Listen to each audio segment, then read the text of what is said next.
నమస్తే, welcome to Telugu Rajam. ప్రస్తుతం మనతో పాటు ఉన్నారు ఆర్మూర్ ఎమ్మెల్యే రాకేష్ రెడ్డి గారు ఉన్నారు. రాకేష్ రెడ్డి గారు, తెలంగాణలో కొత్త పార్టీకి అవకాశం ఉందంటారా? రేపు జూన్ 2న కవిత కొత్త పార్టీ పెట్టే అవకాశం ఉన్నట్టు కూడా వార్తలు వస్తున్న పరిస్థితి. బీజేపీ సీనియర్ నాయకుడిగా ఎమ్మెల్యేగా ఎట్లా చూస్తారండి? కొత్త పార్టీకి ఎప్పుడు అవకాశాలు ఉంటాయి ప్రజాస్వామ్యంలో.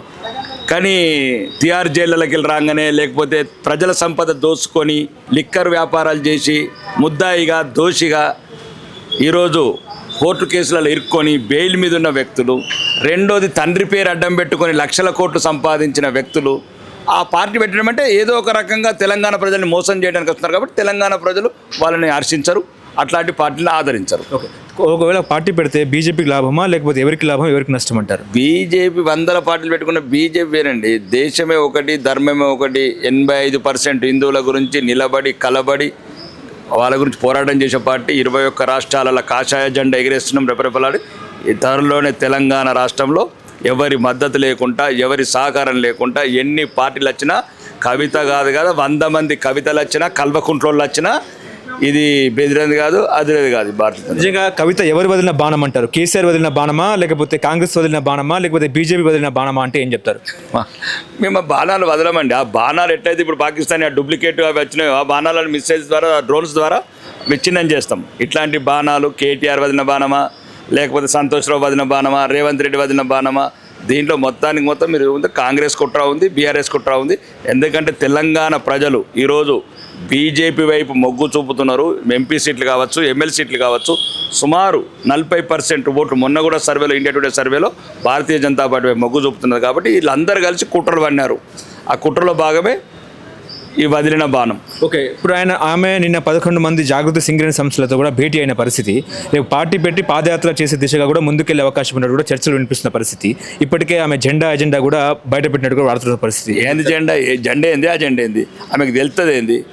ఏమైనా దేనిలో పోరాటాలు చేసిందా, లేకపోతే ఏమైనా తెలంగాణ ప్రజల గురించి, లేకపోతే భారతదేశం వర్క్ చేసిందా? ఉద్యమ సమయంలో వేలాది మంది, లక్షలాది మంది మా అక్క చెల్లెలు ఉన్నారు. కవితమ్మ ఒక ఆమె ఉంది, ఎట్లయింది? లక్షలాది మంది అక్క చెల్లెళ్ళు ఉన్నారు. ఆమె కన్నా ఇవి తెగించి పోరాడినరు. మా బొడిగే శోభలంటే అక్క ఈమె కన్నా 1000 రెట్లు పోరాడింది. ఆమె ఒక నక్సలిజంలో ఒక ప్రజల స్పందన గురించి అదవిలోకి వచ్చింది. కాబట్టి కవిత గారు అనేది ఒకటేనండి ఈరోజు ఒక మీడియా వదిలిన బాణం అది. ఎందుకంటే కవితని అసలు ఈ రాజకీయ, నాకు తెలిసిన నిన్న కూడా చెప్పాను, కవిత అనేది తెలంగాణ రాజకీయంలో ఎటువంటి ప్రాధాన్యత లేని రోల్. ఓకే, ఇప్పుడు కేసీఆర్ చుట్టూ దయ్యాలు ఉన్నాయని చెప్పి కూడా ఆమె చెప్పిన పరిస్థితి. మీరేమనుకుంటారు? నిజంగా కేసీఆర్ చుట్టూ ఎవరు ఆ దయ్యాలు ఏంటంటే? వాళ్ళే కదా దయ్యాలు, ఇంకెవరు దగ్గర ఉంటారు? ముగ్గురు ఉంటారు కదా బాడీగార్డులు. కేటీఆర్, హరీష్ రావు, సంతోష్ రావు. ఇంకొకరు రానిస్తారు. ఆయన కేసీఆర్ మాకు ఏమైనా ఇచ్చిండా? కూడా వాళ్ళకి ఇచ్చిండా? ఉన్నాయన్ని అల్లుడికి ఇచ్చిండు, ఇంకొకటి అదిన కొడుకు ఇచ్చిండు, బిడ్డకు 400 కోట్లు ఇల్లు కట్టించిండు. ఆయన ఇచ్చిందంతా కుటుంబం. ఇంకొన్ని ఏమంటే పిల్లాడు మనమడు ఉండే పాపం అమెరికాలో పిల్లాడు, ఆయనకి హిమాంశరావు గారికి ఆయనకేమైనా పంపించవచ్చు. కాబట్టి దయ్యాలు ఉంటే ఆయన చుట్టుపక్కల ఉన్న దయ్యాలు కేటీఆర్, హరీష్ రావు, సంతోష్ రావే దయ్యాలు. దయచేసి మీరు తెలంగాణ ప్రజలు మోసం చేయకండి. కవిత గారు కూడా చెప్తున్నాం, కవిత గారు దయచేసి మీరు తెలంగాణ సమాజాన్ని, తెలంగాణ రాష్ట్రాన్ని, తెలంగాణ మహిళలని నడి బజారులో పరువు తీసిన వ్యక్తులు మీరు. ఢిల్లీ వీధులలో పరువు తీసిన వాళ్ళు. 2 కోట్ల ఫోన్ వలుకొట్టినావు, 100 కోట్ల అవినీతి చేసినావు. ఈ తెలంగాణ పరువు మొత్తం తట్టి సారా వ్యాపారం చేసి ఢిల్లీ తిహార్ జైల్లో ఉండి ఈరోజు రాష్ట్రంలో పార్టీ పెడితే కూడా ప్రపంచమే నివ్వరబోతుంది.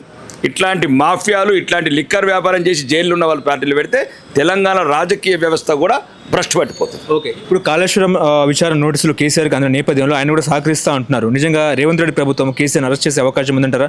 ఒకవేళ దీంట్లో దోషులుగా తేలితే?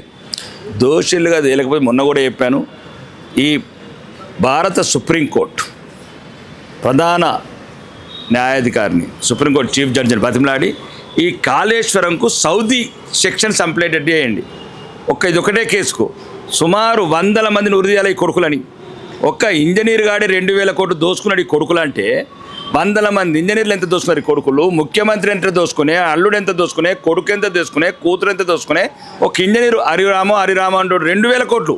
ఒక ఇంజనీరే 2000 కోట్లు దోసుకుంటే. కాబట్టి నేను ఏం చెప్తున్నా, స్పెషల్గా కాళేశ్వరం గురించి ఒక స్పెషల్ కోర్టు పెట్టి దానికి సౌదీ సెక్షన్లు ఇంప్లిమెంట్ చేసి అందరినీ బహిరంగంగా ఉరిపెట్టాలని కోరుకుంటున్నాను. కాళేశ్వరం మరొక మీకు కూడా అంటే అవకాశం ఉందా? ఎందుకంటే ఇప్పుడు ఎంపీ ఈటెల రాజేందర్ కూడా విచారణకు సహకరించే అవకాశం కూడా వార్తలు వస్తున్న పరిస్థితి. ఆయన పోస్ట్మెన్ పని దాంట్లో ఏం చేసిండు పాపం ఈటెల రాజేందర్ బ్యాంకులో క్యాషియర్ లాగా చెక్ రాసిండు, కేసీఆర్ సంతకం పెట్టిండు, ఓడికి ఇవ్వడానికి ఇచ్చిండు. ఆడ క్యాషియర్లో కూర్చున్నాడు. ఆయన ఏమైనా చెక్ రాసిండా, సంతకం పెట్టిండా? ఆయన ఆర్థిక శాఖ మంత్రి, ఏదైనా నీకు ఇరిగేషన్ శాఖనో ఆ శాఖనో లేకపోతే ఇంకా వేరే ఇన్వాల్వ్మెంట్ ఉంటే వేరు.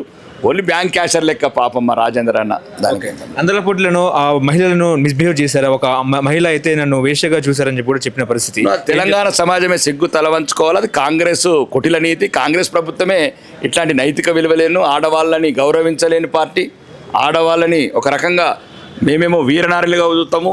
ఇప్పుడు సోఫియా ఖురేషి లాంటి వాళ్ళని మేము తయారు చేస్తే అట్లాంటి వాళ్ళని రేవంత్ రెడ్డి తయారు చేసిండు. అందాల పోటీల మీద ఉన్న మక్కువ అన్నదాతల మీద లేదనేది బాధ ఈరోజు. కాబట్టి అది అట్లాంటి చర్య మీద కూడా చర్య తీసుకోవాలనుకుంటున్నాం. ఒకవేళ మీరు కాకపోతే రాబోయే రోజుల్లో బీజేపీ ప్రభుత్వం వస్తుంది కాబట్టి అన్నింటి మీద యాక్షన్ తీసుకుంటాం. ఒకవైపు కళ్ళల్లో వర్షపు ధాన్యాలు, అకాల వర్షాలు, బీజేపీ ఎట్లా చూస్తారండి? బీజేపీ ఎడుతుందండి. మేము రైతుల బట్టి మేము ఏడుస్తున్నాము, మేము రోడ్ల మీదకి వస్తున్నాము.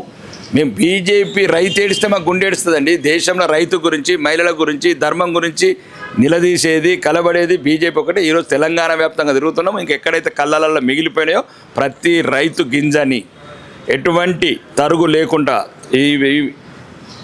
ఈ టీవీ ద్వారా చెప్తున్నాను, సుమారు 16 కిలోలు తీసుకుంటున్నారు క్వింటాల్కు. ఆ 16 కిలోల తరుగు గవర్నమెంట్ మేము భర్తీ చేసి మీరు ఏం చేసుకుంటారో ఏం చేయరో రైతుకు మాత్రం మొలకెత్తిన గింజలు కానీ తడిచిన ధాన్యాన్ని కానీ ఎటువంటి ఒక్క తరుగు లేకుండా కొనాలని ప్రధానంగా డిమాండ్ చేస్తాం.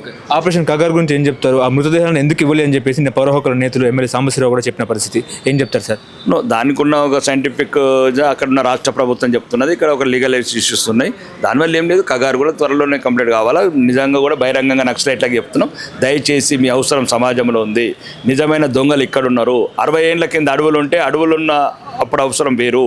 ఇప్పుడు ఆ దొంగలంతా పల్లెలకు వెళ్ళొచ్చి పట్టణాలలో దోసుకుంటున్నారు. కాళేశ్వరం ప్రాజెక్టులు కావచ్చు, లేకపోతే మిషన్ భగీరథలు కావచ్చు, ఇట్లాంటి స్కీమ్లలో వేలాది కోట్ల పేద ప్రజల, అమాయక ప్రజల ఆస్తులు కొట్టేస్తున్నారు. మీరు నిజాయితీ పరులు, ఈ దేశం మీద, ఈ సమాజం మీద, పేదల మీద ప్రేమ ఉన్న వాళ్ళు కాబట్టి మీరు సమాజంలోకి రండి. ప్రజాస్వామ్యయుతంగా మేము కలిసిపోదాం. అవసరమైతే లైసెన్స్డ్ తుపాకులతో కాల్చిపడేద్దాం.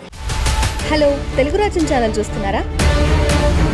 సామాజిక, రాజకీయ, జీవన చిత్రణే తెలుగు రాజ్యం. అతిశయోక్తులు, అసత్యాలు ఉండవు. రాజకీయ కోణం కాదు, ప్రజా కోణమే కొలబద్ద.